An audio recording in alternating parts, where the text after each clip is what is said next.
Je fais des gros efforts pour essayer de l'aimer, la Apple Watch Ultra 2. Là. Mais à date, ouf, c'est pas facile. Écoute, ça, je comprends pas. C'est-tu des affaires que je trouve pas? Mais ça, c'est comme mon écran de données d'activité. Fait que j'ai le temps, mes calories, mes pulsations cardiaques, la vitesse moyenne, puis ma distance. C'est obligé d'être placé comme ça. Je vois absolument pas comment je peux modifier ces informations-là. Puis l'autre affaire que j'ai, c'est où est-ce que je suis rendu dans mes défis du jour. C'est ça. Puis j'ai une page pour ajuster la musique. Puis l'autre page, que je trouve un peu ridicule, c'est tactile. Si tu veux arrêter ton activité, ça se fait par un bouton tactile. Donc, s'il pleut, j'aurais vraiment peur de l'accrocher. Ben, après ça, tu peux me dire, hey, tu peux bloquer l'écran, je pense. Oui, tu peux barrer l'écran, mais là, tu peux plus le contrôler. C'est un peu niaiseux. La dernière fois que j'ai perdu une activité, c'était en 2014, alors que j'étais au Japon avec une montre Suunto. Toutes les montres que j'ai eues depuis ce temps-là ne m'ont jamais failli. Celle-là, ça fait... là, ça fait à peu près 30 heures que je l'ai au poignet. Dans les premiers 24 heures, elle m'a coupé 2 activités. Une première que j'ai essayé d'activer Strava en même temps, puis ça m'a coupé l'autre. Puis la deuxième, j'étais arrêté, puis ça m'a dit « Hey, tu veux arrêter ton activité? » J'ai pas dit oui, j'ai juste cliqué sur le message, puis ça l'a arrêté. Techniquement, je ne l'ai pas perdu, mais ça l'a coupé mon activité. Puis l'autre, si je m'en étais pas rendu compte, j'aurais perdu le restant de mon activité. Après ça, l'activité, si tu vas la regarder, ça se fait dans l'application Health de Apple. Puis il n'y a pas grand-chose. Tu vois où est-ce que tu as été. Tu peux pas zoomer sur la carte. Tu peux pas voir précisément où est-ce que tu es passé. Puis tu vois vraiment pas beaucoup de données. C'est pour moi qui comprends pas. C'est bon. Après ça, il y a l'histoire de la carte. Puis là, je vais aller la chercher. Puis ça, pas fan de cette grosse patente-là pour trouver des applications. Je trouve que c'est très désorganisé. Puis tu vois, la carte, moi, en ce moment, ça a l'air de ça. Tu vois, en ce moment, ça cherche où est-ce que je suis, puis ça me trouve jamais. Puis si je descends mon bras, puis je le relève, hop, c'est fini, il est parti. Puis initialement, je n'avais même pas l'application carte. Je la cherchais, elle n'était pas dans ma montre. Puis là, je me suis rendu compte que pour avoir la carte, il fallait que j'installe Apple Maps sur mon iPhone, que j'avais... Excuse-moi, c'est peut-être un petit peu dégueulasse. J'avais désinstallé Apple Maps sur mon téléphone parce que je déteste Apple Maps. Je veux utiliser Google Maps.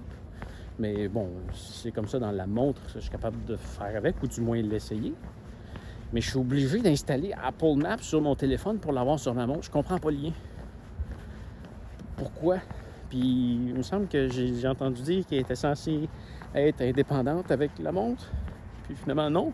Puis finalement, elle marche même pas. Les applications que j'ai installées sur la montre, j'en ai installé une pour être capable de regarder les étoiles. À chaque fois que je la pars, elle plante. Il y a l'application Renfo, qui est l'application de ma balance que j'ai à la maison, une balance électronique qui calcule plein d'affaires. À chaque fois que elle plante pas, mais elle marche pas. Ça me dit d'embarquer sur ma balance. Il y a une connexion qui se fait, mais l'information ne se rend jamais. Un autre truc. OK, qu'est-ce que ça? Mes pulsations en ce moment sont à 104 battements par minute. Mais si je vais sur l'écran d'accueil, ça dit que mes pulsations étaient à 101 battements par minute il y a 26 minutes. Tu regardes sur le côté, là. C'est en train de monitorer mes pulsations cardiaques. Pourquoi tu ne me le montres pas sur l'écran d'accueil? Le plus haut que j'ai vu, c'est 52 minutes. Quand tu ne fais pas une activité physique, la montre ne regarde pas tes pulsations cardiaques en continu. Je ne sais pas à quelle fréquence elle les regarde, mais si j'ai déjà vu 52 minutes, c'est probablement qu'elle fait une fois à l'heure. Donc là, je suis en train de pomper mes pneus de bicycle.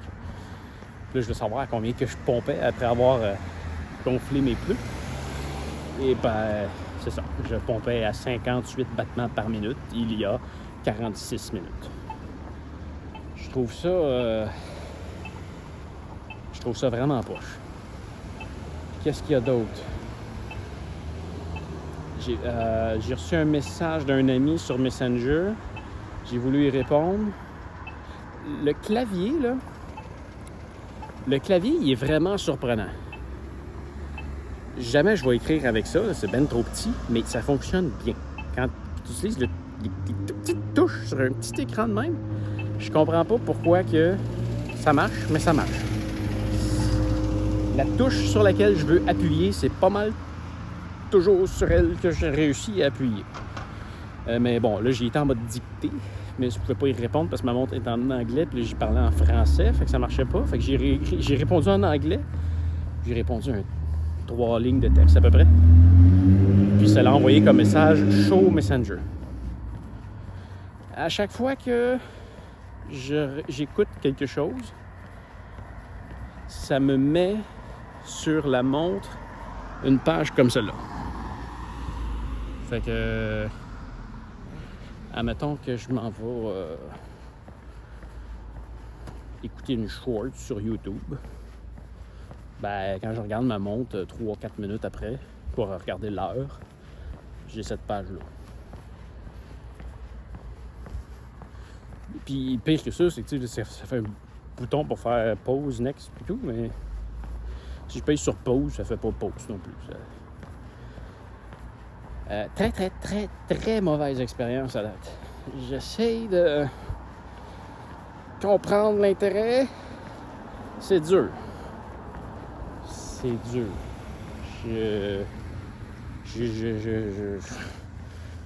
J'essaie d'être positif, là, mais ça va vraiment pas bien. Tout ce que j'essaie de plan. Je vois que je pourrais avoir une carte que je pourrais télécharger avec la topographie et tout. Mais tu sais, là, c'est une application qui est dedans. Là, c'est marqué qu'il y a des microtransactions dedans. Fait que tu sais, au final, tu payes 1300$ pour une montre que tu dois dépenser de l'argent pour acheter des applications et qui, à date, les applications que j'ai téléchargées en plus ne fonctionnent pas bien. Ils n'arrêtent pas de planter.